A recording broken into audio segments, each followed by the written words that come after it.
văn sẽ thiếm lâu về các ngày đàn chuồn thàn mua nín cả xìa anh nal nu cho hết ta hiền ôm cái ní pon tì tur cắn này khá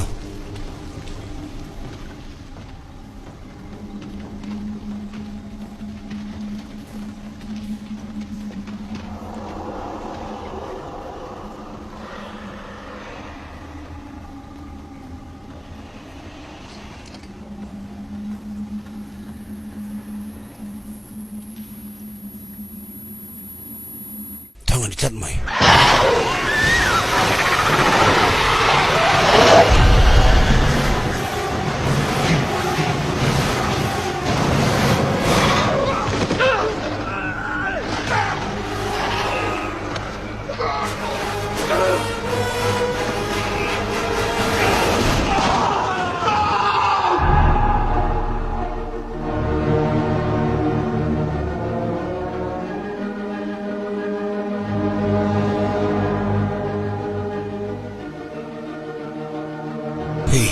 tu nuo kan lo shit ring da na chu ani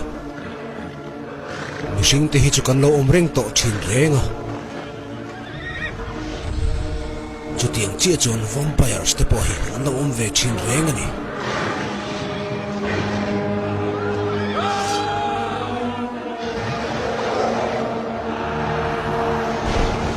atira tang to reng khan wi le kel thun pol an soyang mai an ni thin o vampire te chu an rang zoka tin an chak zok bok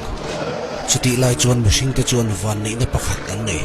tur ni pui khi van lai zol atla chu chuan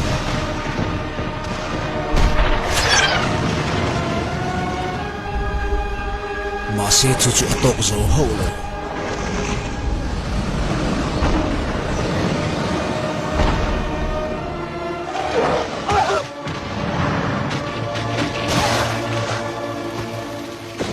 tin heti hi ani a ma sang atanga voin khengen heng thil nung chini te hian chi le chi ani ti chesat liang mai ani lova khovel kha an ti chia ani chutiang thil laka in hum him nan chuan kul bang chunga kha pui him tok tak ko shalin en kol noya chuan anin hum him ngai ta ti chuan ral thom la om tak chu tundin an lo ni da an ni chu pui thiam te an ni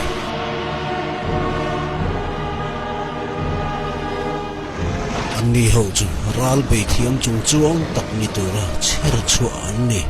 chu tiang ni tura ko shanin a cher chan ang tak chuan an ma a lo om chu an na chon ta ani an vampire tha pang te chu hun khata an khung khoma ma se ko shan ho chuan chung an pui thiam cher chu te chu vampire te an om to lo wangin an ti to te rup mai ma se an zinga pakhat chuan a thian te hui khomin an pol chu a khai ding te zela kun le kun tam alo ve nu chuan chung pui thiam ladam chuak tlem te te chu an chang chin po shiat zui ani talo ama a vampire te ti chimi an liang kham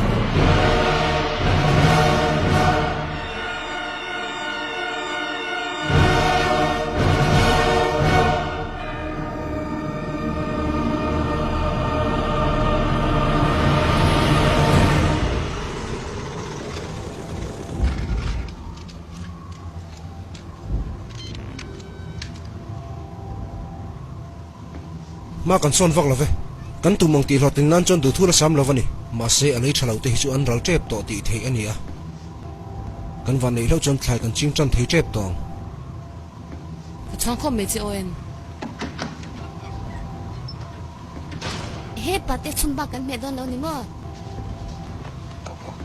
sol pon tu mami tum na nga tingi a in chain na sia khati nga in chei chung te chon bik in alo khoi kal chon anga khu pe cheng kan ni hi angai da cho ke cho lo po hian len hal ve chin po ngai lo song ate chon kal follow turin voi tam ka sil to chen ka sia ani em no pang cha kan to le ne male kum song pariat chau ilania he kha pui ngai to hi chon ilo patok lo ni a har sa ti chu ka sia lo ma se se tur po mani kanin phatangai tla ni mani phata ni ta hian zel te an kom rengang mo chen kom lovin mo na tingi a he pathiam ka san no le lunga hian thajin thein le ring mi atok to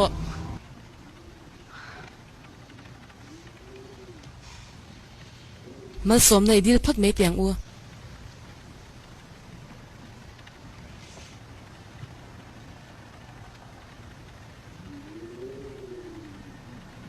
lalpa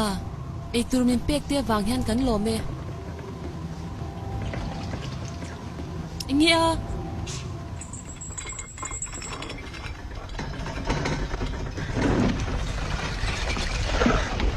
ingia oen in nuôi cái lỗ hông rồi ei tin ni lo khang ta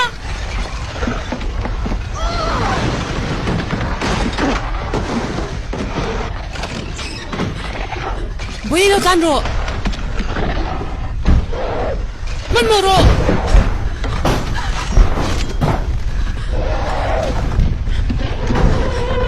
engang pon thau ma la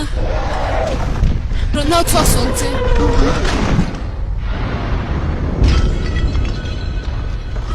ole pa in nuôi hiền tiếng rồi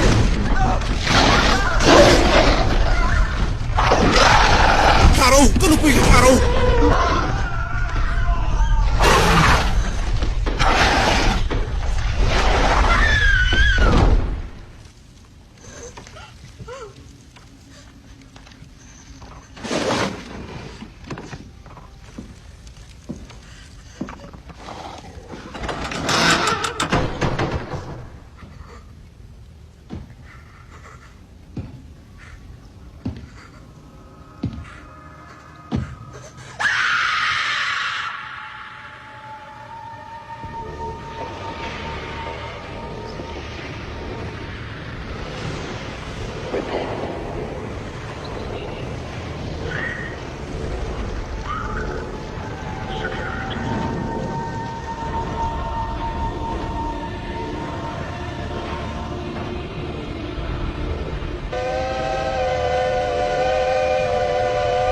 alpa chuan aveng him cheli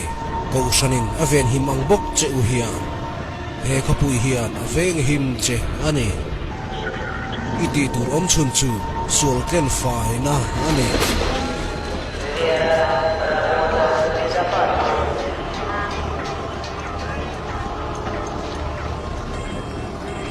pui thiam te kal tlanga sul la ka fihim na chan chu iti tur om chun le kong om chun ani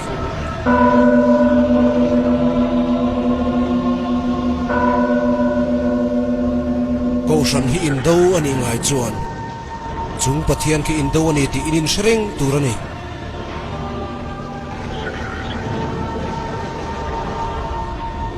tuna hian adu tan chuan sual pon thi reng ani e kalve ta chemala isual pon na chu tran ani do ne ithin lung ti thiang hlim ro he ton a rik zo vele hian i tran dom ni kapa ka solo wangi min ngai ta nang che Kapa ka solo wangi min ngai ta nang che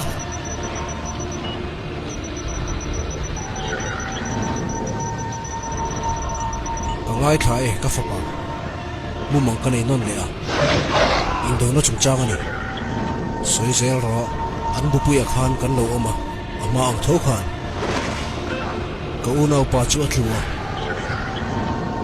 ka thasui hian athim talovani soi le zel ro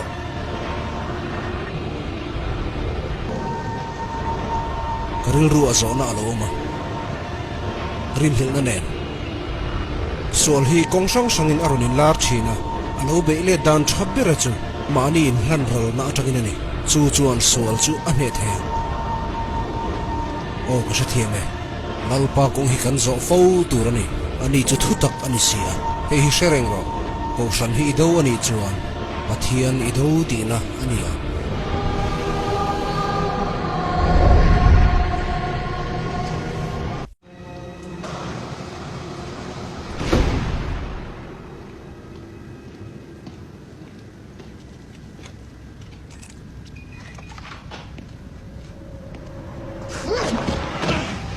Tungainia, hiksakania, Augustina Sheriff kania, en tilngai dua. Vampire soy kan kuan runa. Naulu sipo an lata. Iuna pa poin liang na tagaturani. Ani choni namun sila. Anu ka?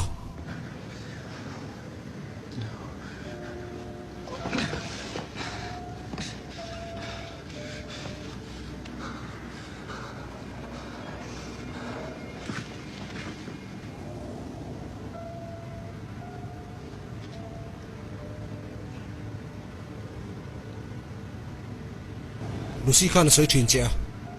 Indo lai I che dan zong zong tenen Vampire te laka inveng thei ber ini je po soi thin sin Tuna hian ani chu ka zong dona karon suai kir le nge yang Ka ngai dan chon hetia karon thil che hian I kal ve du pha karinga Ani chan chok dur chon eng thil ma ti se ka nei lo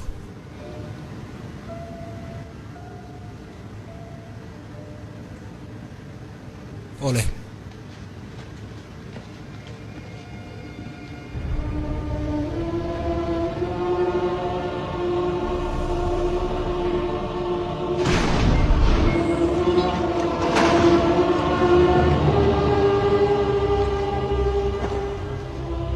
Kahar na ten min chat hiama mu che min phal sak thoi wangin kalom hle mai pu chamber lane hian I chung chang tho chu min no shin tha to a in chung ko po kan tong trai pui cheu lo me ka thu nei na khati nun thar le du ni ma ka lo ding ani en thila nge le vampire te chet na wangin ani vampire a thu va u ka ni chu kan khung khom na atanga tlan chu thom om reng reng kan selo vampire ni lovin misol ho thil ti ani ti lang chiang reng alo ma se ka pu an hu chiang thlatani chu ti mo an hu sora ni chu vampire ta chu anom to hlei ne anom na so an tan chon van ramani hota so tiang mun pathian kalsan rama son nang ni ang pui thiam te kan tir chu cheu chon anu jo thla ko me mai chu ti ani chon in kho thu nei tu te kutada athama in kan sia pu orela sa om tak Hemi hian kausan tan naro pui tak tak alo thok to a tuna kan kal dan ang hi chuan kan chung tak lu tuk te pon deuh lo mo adu na ron thin te chu kan thathiam ve ve ka lom pu Chamberlain alo mom thu mai te kadil tak zet che ni min phal sak sham ro khai thilom dan hi isia thiam ngai ni priest heng kan kul bang cha tak te hi an him to ka sin he hi kan siat renga thang a chunga chengte po hian ko shanina ven him thei ji hi an se chiang ani chu an rin na chu iti nging tur ani lova diktalo se an rin na chu tin ngia omang he ko shan suai tu te laka zo na tam tak si hi khap ania he kho pui chu sana kan thu lova chet ila ani vai chuan ko shan I do anga ngai ani anga ko shan huang chunga ten ini to lovanga nang chu ko shan ata mi sang ini to ang ka sai chu chiang to kem ka thil soi chu I thin lunga khan a chiang to kem father a chiang to ke kapu I thu tiam ka sia dreng tu mang che ho ran kal zong ai che ni chuan pathian kal zong ini che ti na ni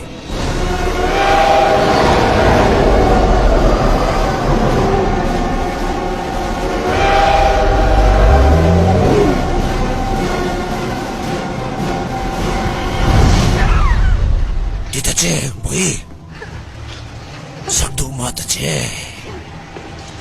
Ilo info pang mia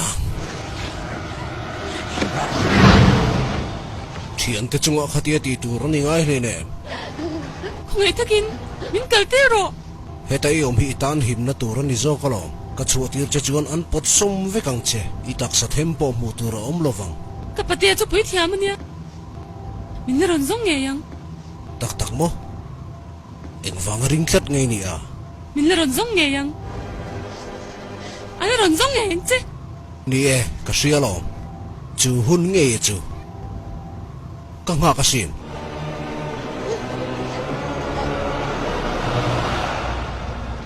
thu thu na ka asiam burto sia poi ka ti khop mai heng thila tani hen engkim ka sacrifice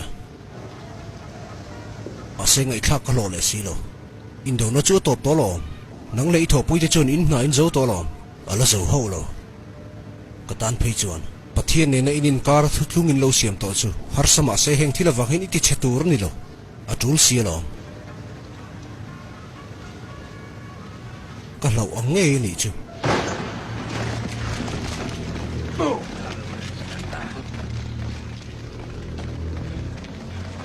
pui hi chu sana ni vai chuan thil ho oma iding don ti na ni mai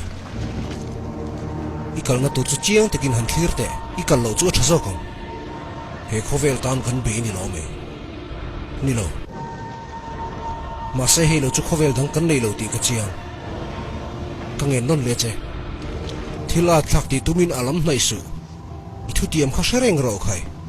câu san kal zonga che chuan pathian kalani ti ani kha pathian kal mai po chu atu la ni nge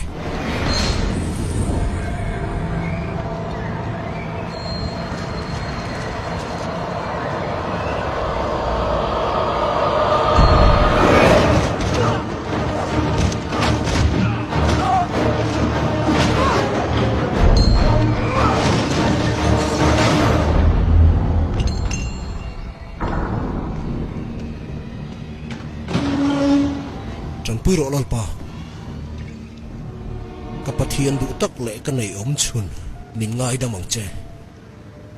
I thu thung bo chia om hi karil rim zong ani ngai lova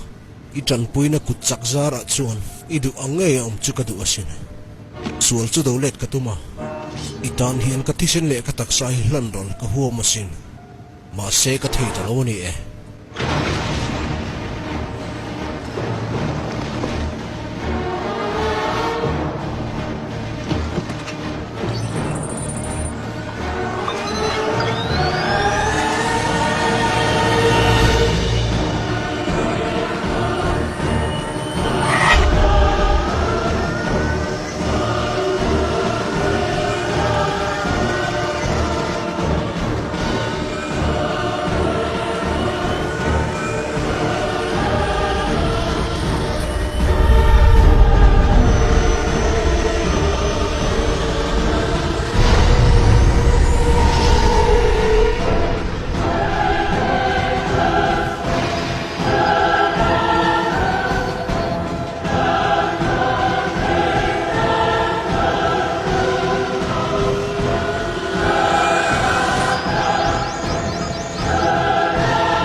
mi thil ru ki pathian du lo zo ni sin puwa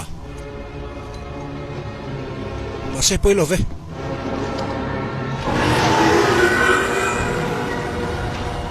vampire te anom ngai lo ve te in lo ti amo vampire mi pakhata se lai chu ka mu to a atak sa chan ve ei zo thak ka sin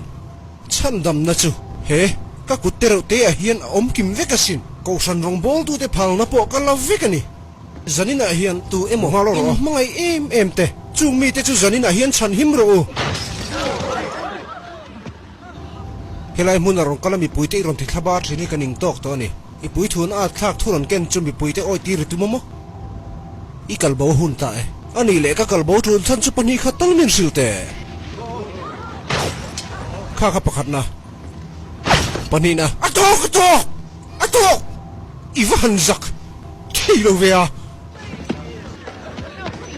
min lo ngai the u thil ro pui ti thei kan nei lo nangin khapa khan dot pho chapin ni poisa te alak sak cheu ni engmai sil ve a no pang mai ni kha te ni kan him thei nan hian ti thei i em ni karang kal dor ni a in lo na wang hian tu ma ka dem lo cheu vampire te chu an ral to an lo kir to lo wang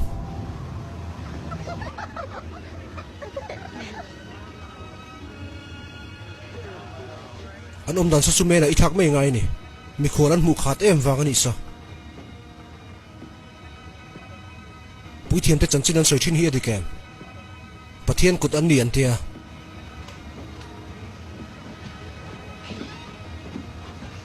engian to aron harche .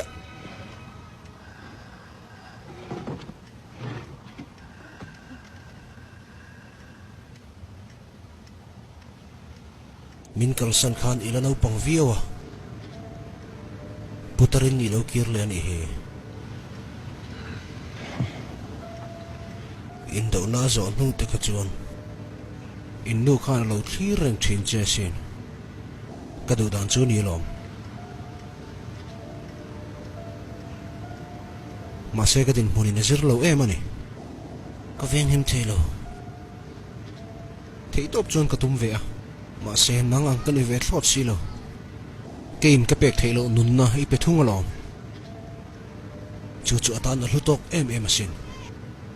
ente mo ni khat so po hi nang ma sa chuk lo chuan ni khoral ngai lo sin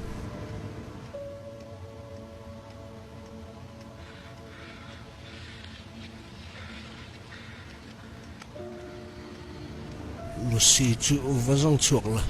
he ina hian dam takin ron thlen sam non nia kan hena hian eng motal chu in tiang that vikro puithiam lal berten pathian kaltua min ngai ni chu helai mi te hian an sevek ani o ma se poi vakin karing lo chu tianga min ngai ni chon an nin min ron chim boi don lo tina ni maya nang ka mule mulo che chungchang an ni mi ron biak lai khan makkati je chu isom tu thiam lo hialang ti hian an tia tu po lu si chan chu tu ma zui tu reng reng chu engma sai lovin man nga lan niang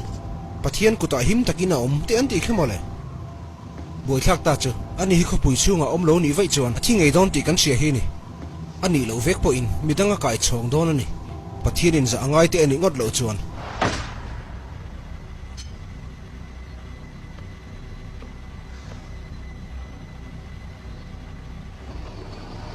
i huni khoral thon mai ni e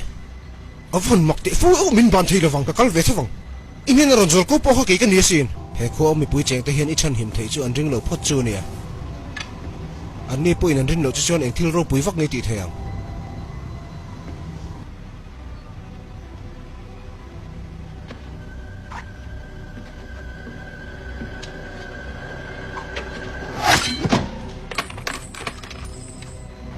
ani le silai kalam te hi chemte ain kamang thiam zokang vartiana kan chokang silai mu kha ngatang ti reng renga pui thiam te chon khatiang an mangai silawa manglo ve i man turani hi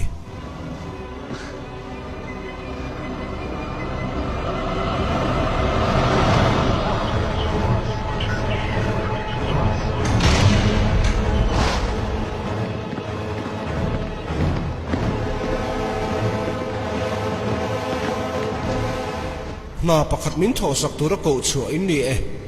in una pakhat chuan pathian hena athu tiam chu bo chia a che dan zong zong te hi ko san kal zong hi ralani in vazong chu kanga kan hena in ron soi kir don nia a chiang em lungdamin emo a kham phei zong tal poi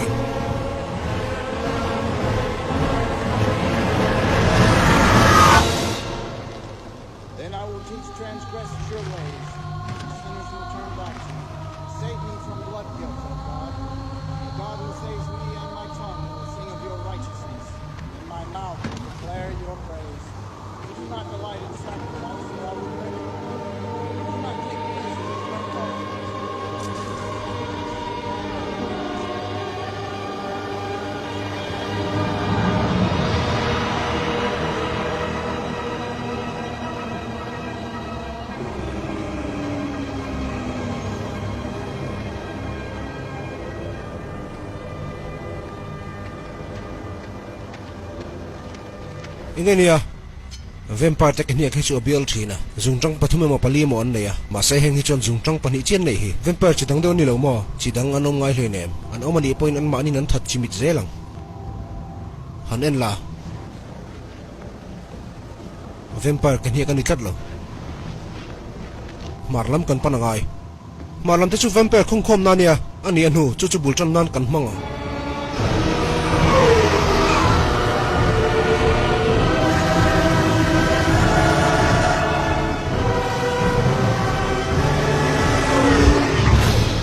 he ko himang sei na nia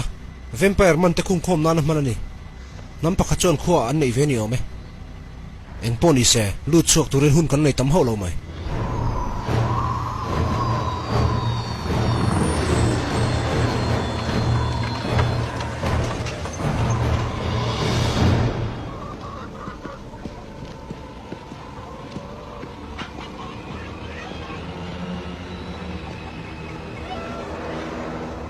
veng tu te po zom lova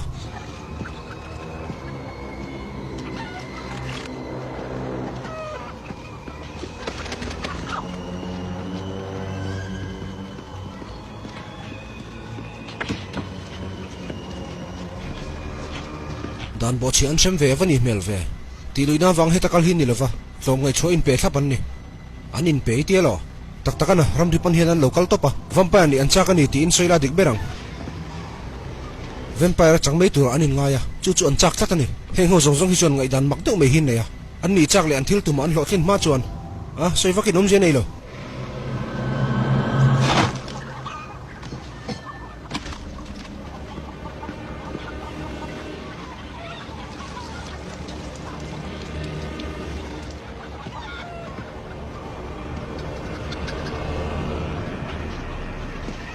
kan mi khol thei lo che ania priest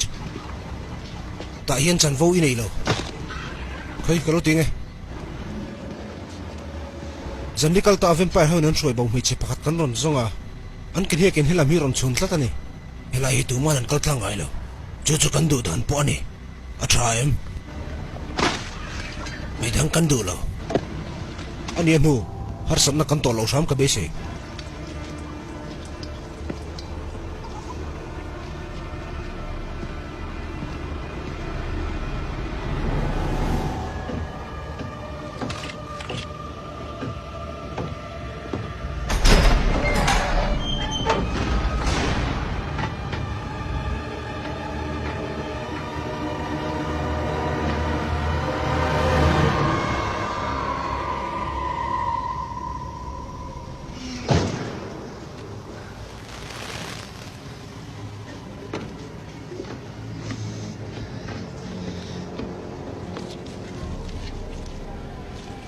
an tui na ngani kha an bu chena nan mang chen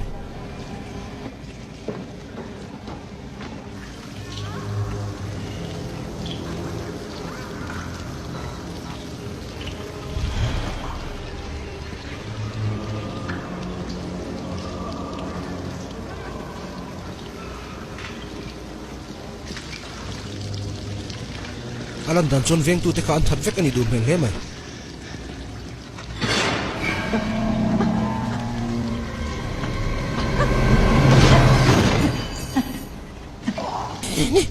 ni lo ka su ka putin remang me cheno pang kha khong ai ise ka fas tim lo ve ka ko ai takin master chon kan tisen po hip tong ai lo veng tu ta sil la khoi ang eom ko ai takin bin chang ta che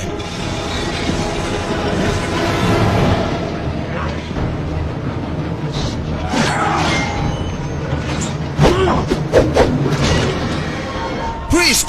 khoi ang eom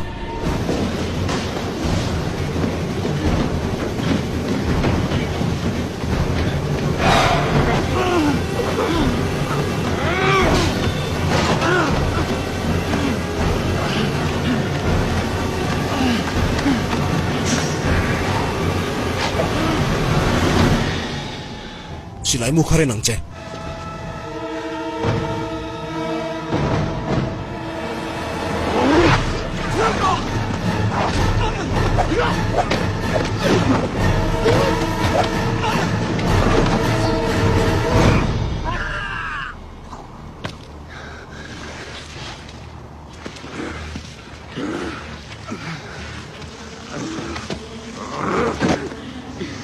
kanun ron chu ma hian engkim min sil mai le itana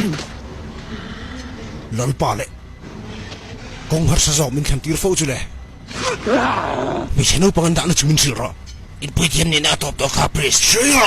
ming ta che mo le kan thil ti hi lo enang che heram hi an thunun to thina ral be mi an ni pathian an ni sul thap tu ni zok sin an ni dan tur ang taka pathian siam an ni nang mang bok hian ka ang tur hian second som chi hun ni ta ni second som che ka mo re nga sin itlai lo ni priest an hun chu ar din hel suak ta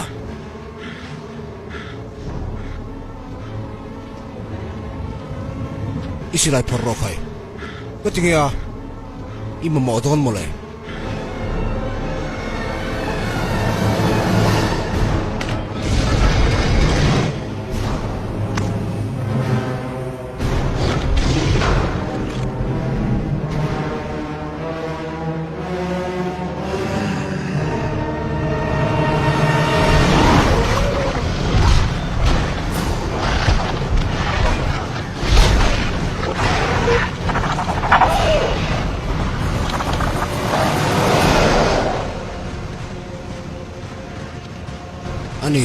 thi na lim kor ruam zo ma ilan thil thalo reng reng ka hlau lo wang ka tiang thu khana ti lau velo priest nang kan he na iom si a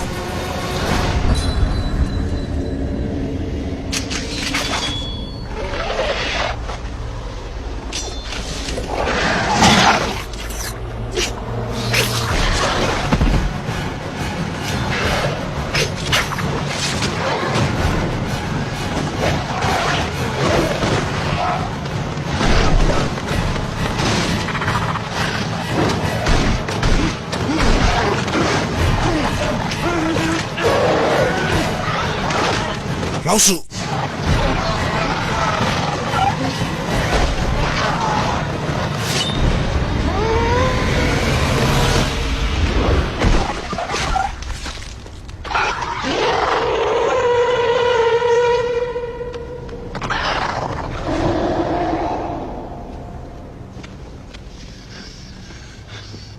kan zui ve don ami angai lo ni alo chokang an thimayang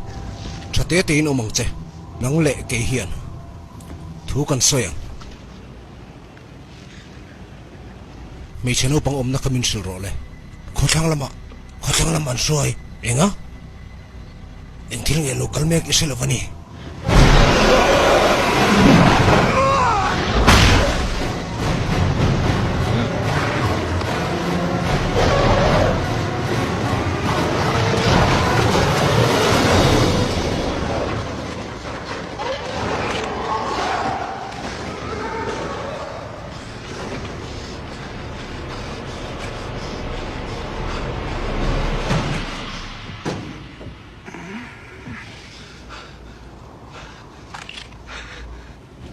asaidan khachuan heta tang hian khothlang laman pan ani phot mai a thlar pui khoi buang in mo an bulian ber mole ma se chung te chu indona khan ti chevek ton nin ka se boxia adi kalom chu wang chon kan ve en fi angai ni vampire ho kum khom na khan som nga chuang zet dan nia paruk chi kan vanang man ani kha a chor che ho abang tlem te chau abang zong le lucy kan zon chuangai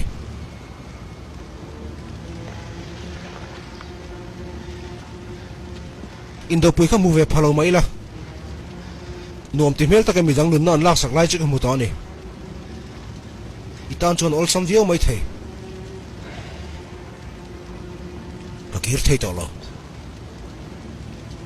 lucy puin an jinga ti tur nei lo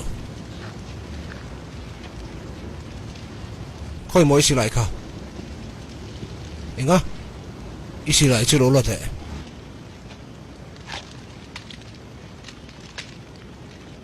vampire te himishing anga chemuang an nilawa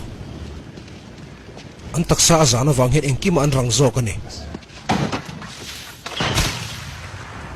buruk anom lai puin ika na lai tura el ru siam fel man ngai ni silai kamin zirtir mo an mani thad an ka zirtir cheni zok an huk cha sam na lai mun ni awma ele bi apani chon se chiang la ti chon vampire that cheu don nia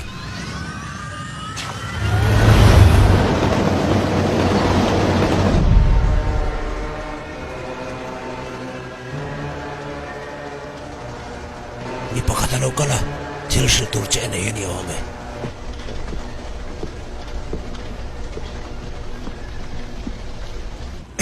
englovania inena local tura miti angin engemo thuthar siat kan ya ma se ka sil ma chen a sil che pok ka se khop mai ma se min se tiam hlek la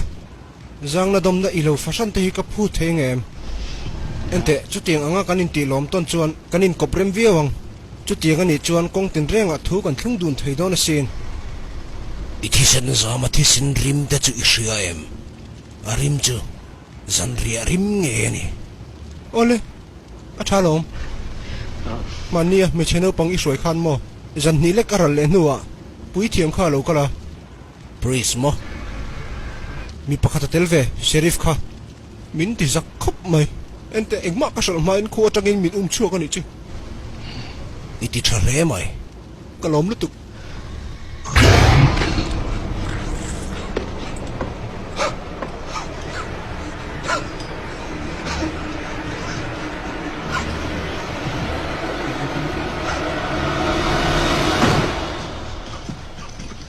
khai zang na dom na chu ni arong hi la boro khai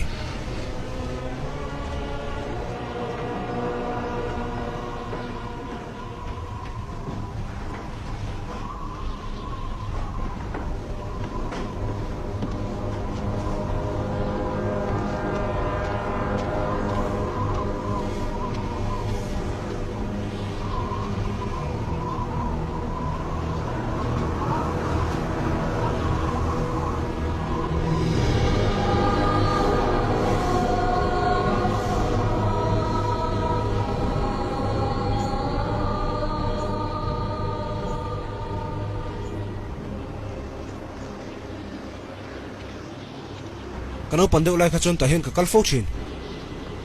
amun mai ka ngai na zong ania nun hui han chui kir ve chang hi chuan ka ti ma thina mi thip thum khopin ka tal thin lusi ne na in chung chang hi owen hi na shave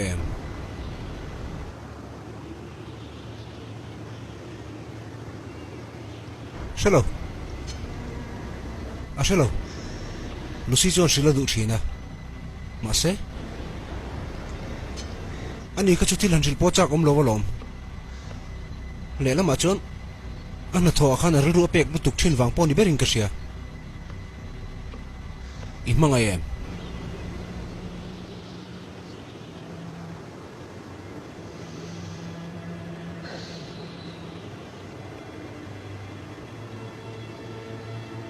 an lo kai chon mana ni vai chuan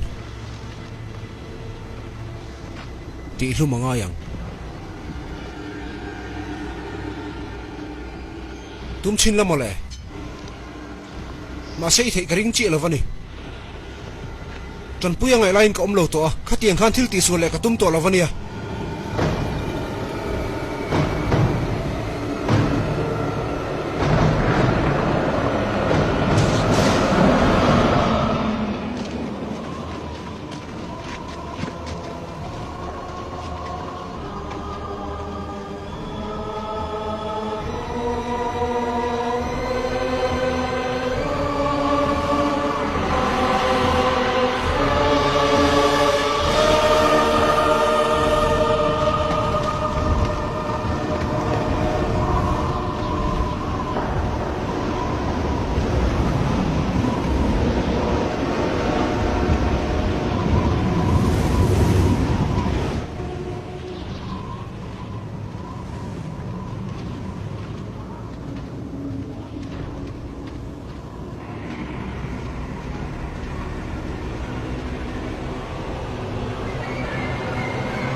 mual te po ang le maya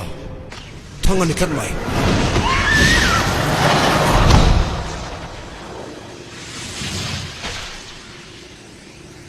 hun kan khoral mai ni tu manom lo ni hi ta hian lo omla eng poron chuak se keima kan ni lo chon ka pangche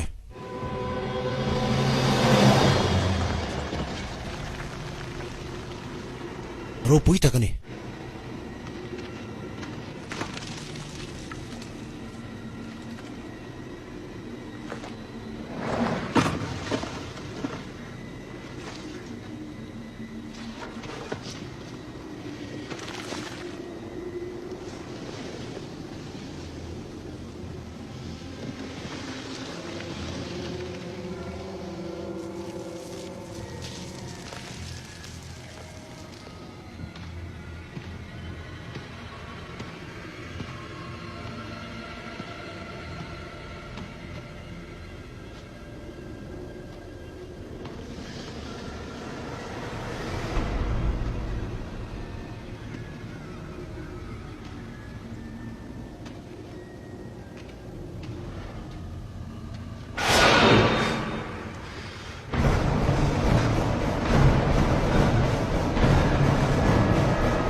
ta engai ron ti a ho tu ten min ti ro lom shwai kir tur che min ti ni nang ma chui tur he mi pali min ti ra ma se mi dang zum hun dang an kal to kan khovel he thalo zwa to tak zat ni chan te chuan zri ko la man zong che tu ti ami bo che thu min shil khan ka lo ring ngam lawa tu than tur ka nei lo vatin ni hik san ni chu kha kha thil nge mon ni le ral veng tu ni kha nong hi tu ngi ni a ama khi a thau em awangin ron zong thlangam lova chu chu ila dam pha tok tok ani hi he nu hi tu nge a in pm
iti chal tuk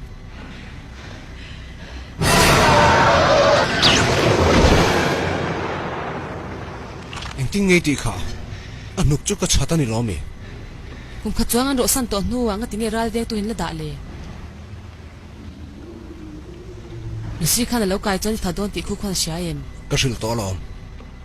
a phal kring ni alo min dang thei don hlei nem har sa chin khop mai midang ka mungai lova biak turan om hek lo sector 7 a kha chuan na kha chu ka mu be nge ya ka na chu hun khoral ni tu man nin roi du hek lo me sirum ra tak ka ni sia nia ka lo sia lom ithil ti dang tura ron zui che ka ni lo warning petur che ron kal ka ni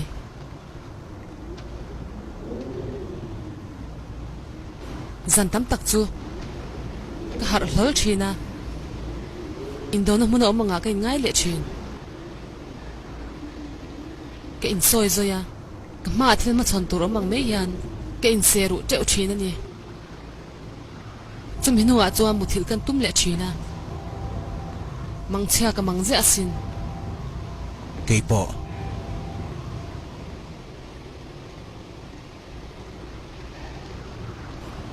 ma ero chu achang hi chuan thil dang de ka mang ve thin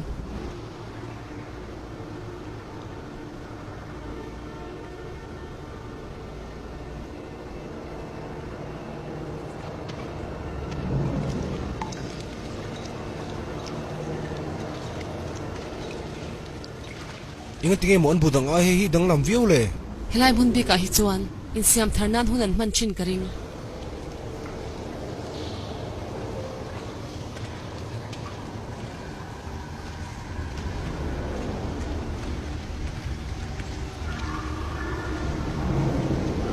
olal pa le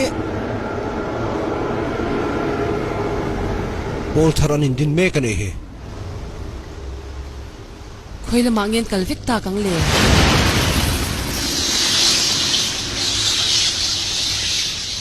chu tak chu kan sa chuak ngai tur ani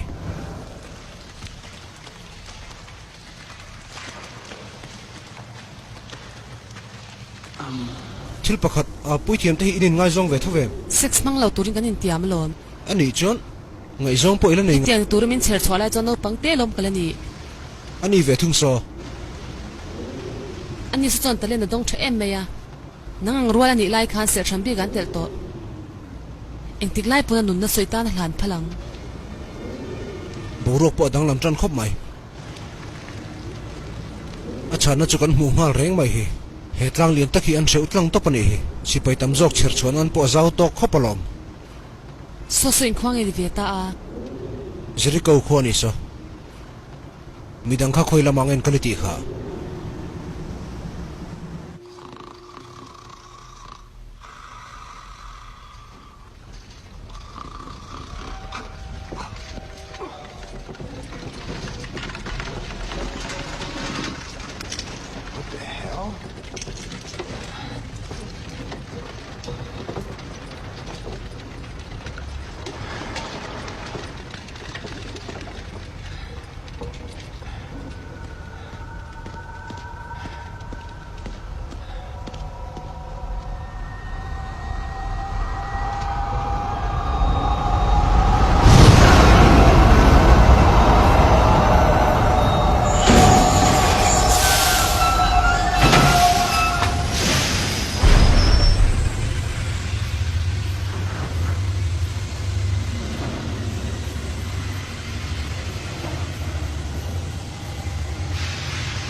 tu tenge ni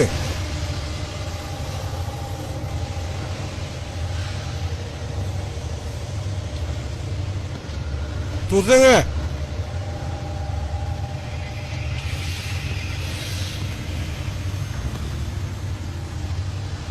cuma inom level mi ya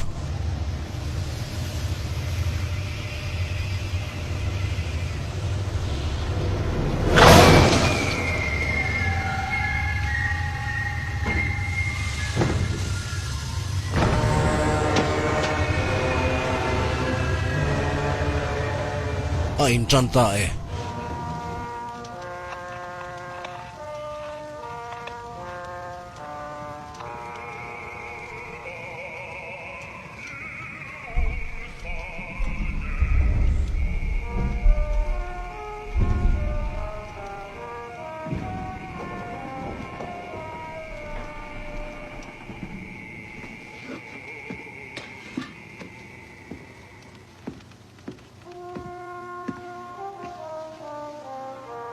Ing makam hulo.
Unau tu tlan turin ne lo indu chuan kan hiang nu hi in zui thenga ani lo chuan thi ani mai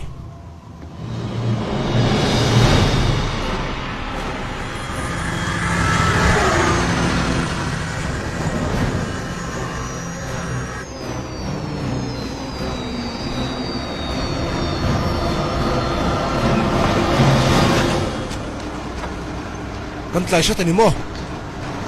in chen sangila mai nei lova chin chu vek tur ani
tuma anom to lo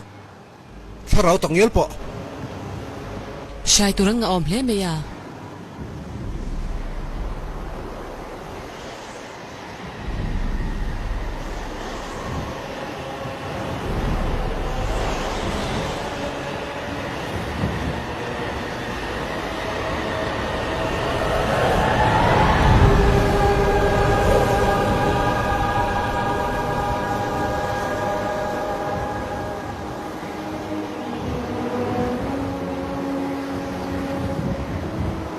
Puithiam pathuman thata vampire ten tinge tiang hin ti the kan rin phak bakin thilan ti theya zan khatil tu tinge khuang chi mi ve theya ni choma ne in seseng man rak boxi heta hian bu an nei lova an bo ru wa thela wang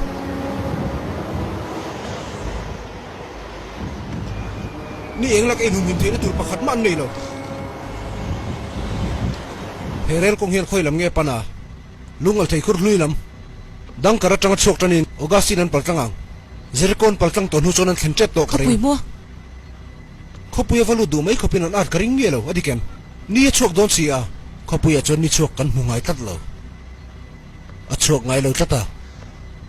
kan tel lo chon an in deng thei lo amo phurtu ber kan ni e ni lo ram han na fel taka omani lucy la tu chon zong nge don te shi chianga kan zui don chiti tenen min bum chok chang hle ni hi chun le zan po cholovin atam theng ber si pai in siambel an tum ti alang chiang renga thil rap tha khleng nge yang indo na rap thak theng don rela khan si pai zong zong an purve kang tira ani le chu rel chu ti ding the turin nge ti the kan nei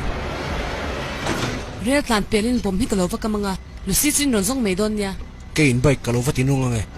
khopuyan thlen ma kan dal theina turan i phot chon eng thil poron kengang cheu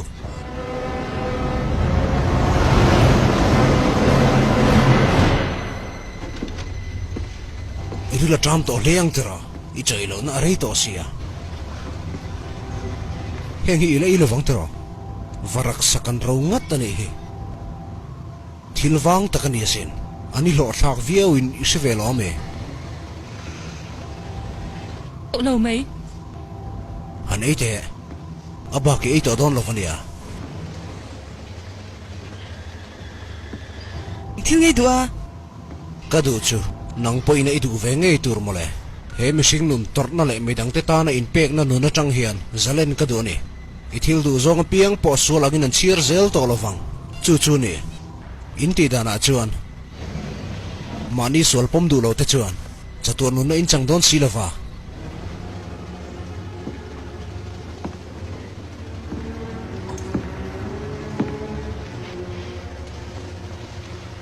tu nge moi ni le ko san chuan tiang hian min zir tira kan mit te hi kan tharau tan tukver an nia vampire te ero chuan mit an nei ve ngai lo chu wang chuan tharau an nei ve lo ti na nia boral turangin an soi thina ni kha tuna hian vampire te tharau chu ka chunga hin cheng to a mihring te tharau a hi chu na ro pui zo kan ti kan hril mai mai teng che tuna khan min zota enge kani thina ron thlen tu ro chu kani he khovelam sing zong zong te thak chimit tur lo kala chu kani chu na chu nang le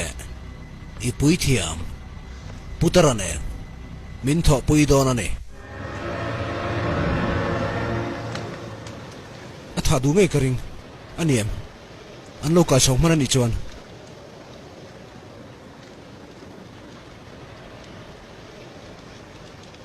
Lucy kana soi thina ma se ka sa thiam to lovani mu achak em thu te po soi thin nun rong engang po ni sela tu chon nge ma ni fa te thadu anga an lo ka chon ton I chuan a fan to hlei nem rem to lo ni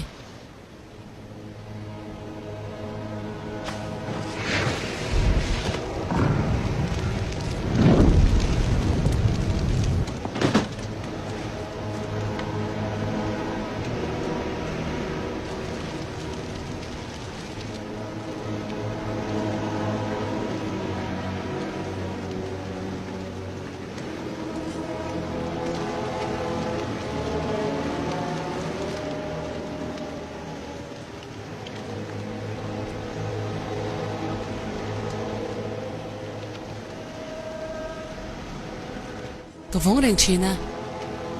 hun re tak chung chu kan chungan thil ti zong zong te thengil lova ka share reng fo theinan za omna te theina te le rin omna te nen kan thil ti theina te hi ko shana tanga ron chhuani lovani ti shireng la ka duni pathian thil pe ka sin aka ushan ten shi thiam ri lo ma sila atluk chhiat lo nan kan be sham sham turani ko ushan shwai tu te tel kher lo po in pui thiam kan nan ring asin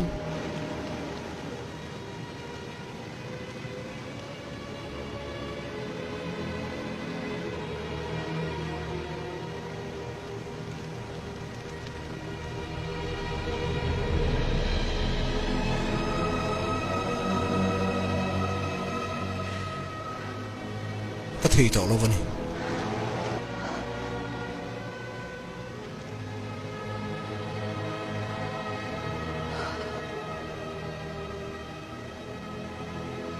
inu pui chunga thil thlen ka lo shi at khan mo kharau tan ka lo din sakasin ka tan nge po hian ka dil puka achan chu kan mel mal thin lung he thim che em wangani inu pui thi na hian tan zalen na tar khong ring ti hi karing asin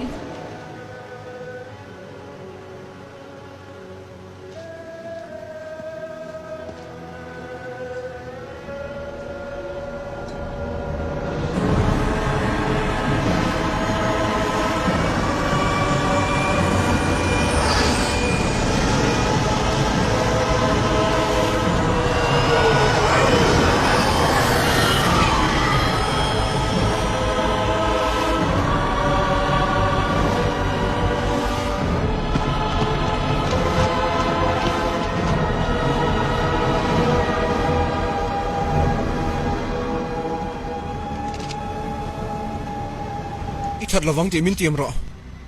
Hicks tilu su khai min sil ro ani lo chon ka kam ngal don chen ya kan be tur te ngai to chon isilai la ka thi chu nom jok deng male midangi ngai to mi lo nang chon ani chu mi khol ang le kai ngai lom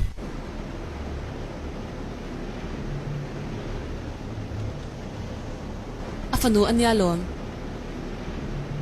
pui thiam ka lu ma khan ani chu no sen mai la nia idalu tuk apa chu o en ani pa ama mo miu si lom engkim kan sacrifice ve kalom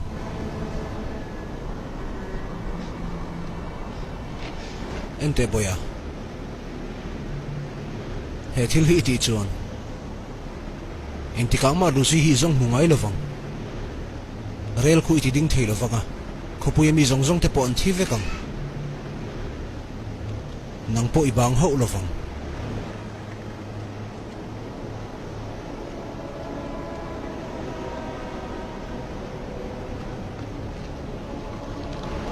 kan pathum hian kan ti to pangai ni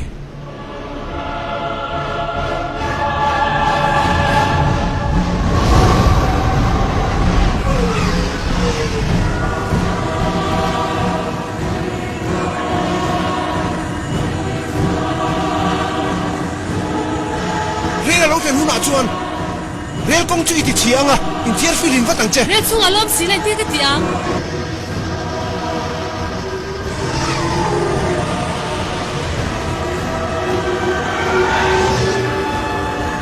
ani le o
rei le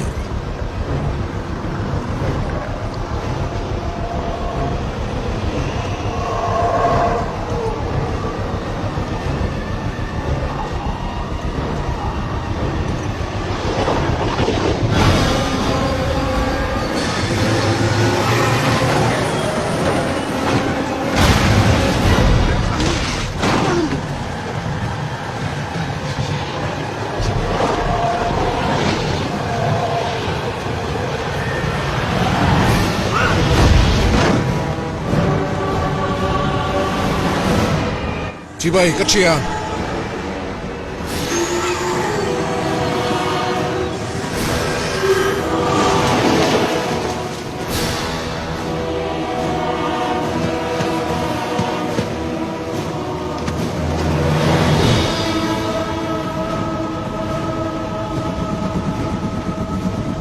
ít cái đây xia mình khả vàng lòm cắt lạc nó khur thuk ta cả khan lung lâu tùy chú đòn tụi mình abanin cái ban diêu diêu xin chú ta chuan anh thiên nghe cái char ta cái xia em anh lâu nu khắc anh nó chặt turin nó ron kal nghe à mà sẽ cái chung à sao ngay ta nè thì chuan he khâu về là thiên lỏng ngay reng reng lâu chú cái mà mong là xiêm ta hình thì sen đốt cho xiêm chuộc ta nè ron zom về rồi lâu nu thì sen chú itan lâu pom về là kan pan hi hian khopuya kan kir dun don nia unaw angin khoyang e ka fanu khaida ithutlu na hang me kane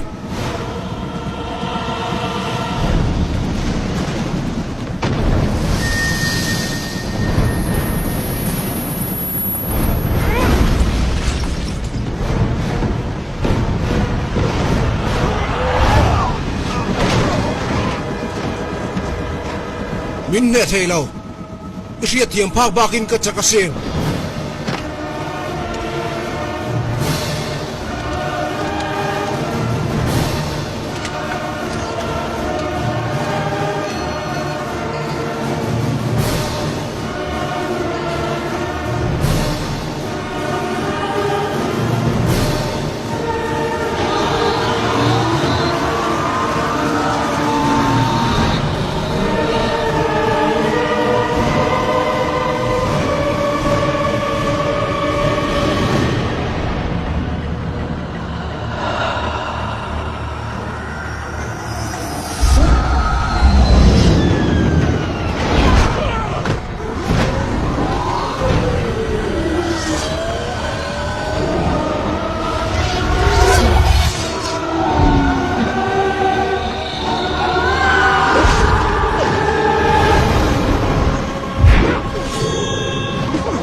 Khaba khuri nei to Lavania priest lalnu som na chuti thon lul su khai thil lo thleng tu ra hian mihring te tan him na om Lavania lo tel vela midang te tan na in hlan na ti vel kha chu atop to don sin nai lo ve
lalpa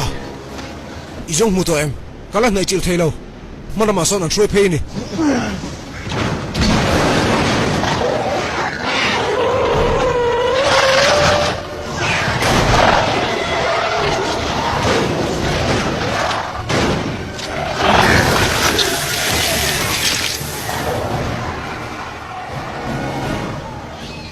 Bùi thiêm ở trong về la tràng.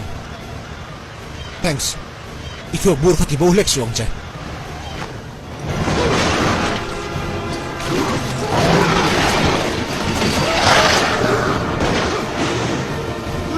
Hicks! Lucy!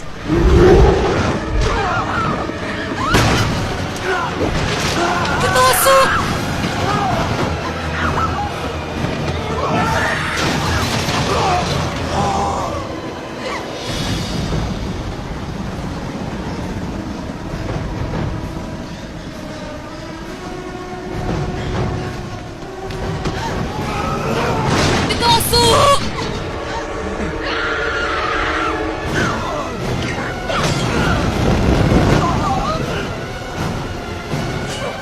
Tisu Lucy! Chalo tu, irang he mai. Ipang mai ni.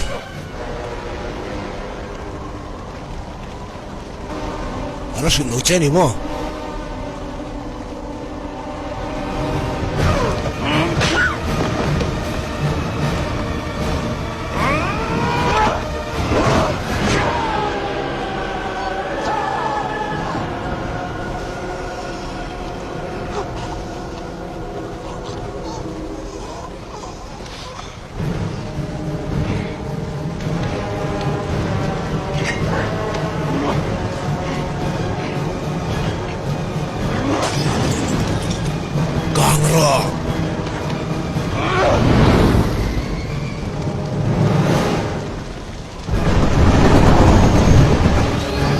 Lalpa ka mamo che ni minti chaklul ro nang chu kein humim na long ple ta chak nei ni sia nang ka hne nei om chuan engma khlau don si lawa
Don hang lo che ni à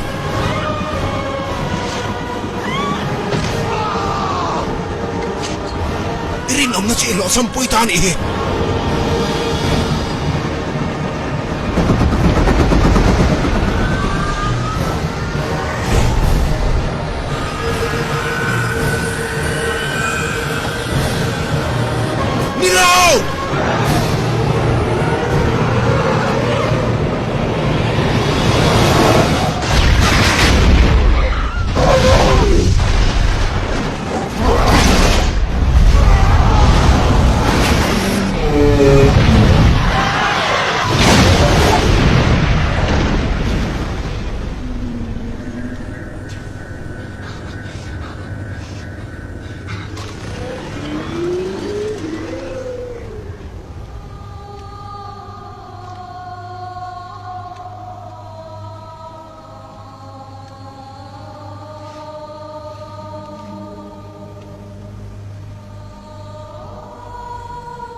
min siat reng nan hei hi ti chin ro ati ang khan hei hi ka thi sen in ta na ka pe ka chu ani la ula ei ro ati ang khan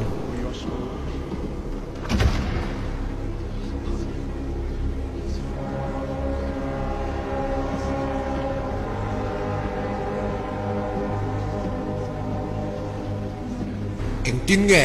ingam zo ka he mun thiang ni ma hian ilaron du ngam cheu ni mo ko san kal tu ini lom ni kha ma ni ma sial wang ko san chu sang khai ni lom ni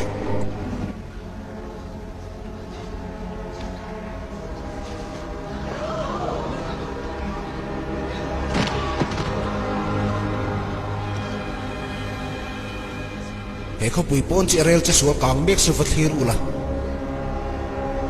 song thilang sa zatam tak in muang ma se anal nu chu atel ve haulo do ta ni chu he pa hi pui thiam su ka ni he ho pui chung din muni ati dir thong ani vampire te chu anom to lo o puwa in dong na chu to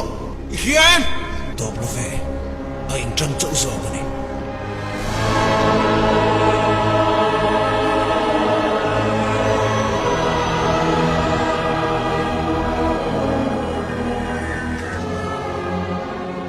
midang chuk lo shil mai anga mun tia ma khan kan ron zamang cheu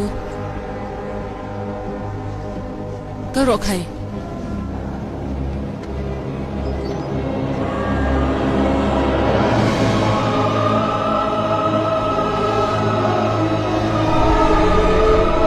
mel matam tak kara chuan